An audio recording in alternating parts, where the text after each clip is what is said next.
শিক্ষা, সংস্কৃতি সব কিছুর উপরে আঘাত এসছে।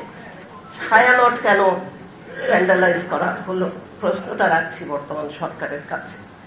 এবং এই বাউল সংস্কৃতি থেকে শুরু করে আমাদের যে ধর্মীয় সংখ্যালঘু কথাটা আমি ব্যবহার করতে চাই না, ওদের উপরে কেন আক্রমণটা আসছে এবং এটাকে যেভাবে ব্যবহার করা হচ্ছে এটা তো মব সংস্কৃতিও না, এটা তো অরাজকতা।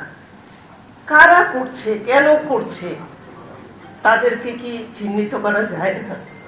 এই জায়গাতে আমি বলবো। এবং শুরু হয়েছিল যখন থেকে, তখন যদি শক্ত হাতে 32 ইঞ্চি জেভিকো টিভি এখন মাত্র 15,000 টাকায়, সাথে পাচ্ছেন 3 বছরের প্যানেল ওয়ারেন্টি।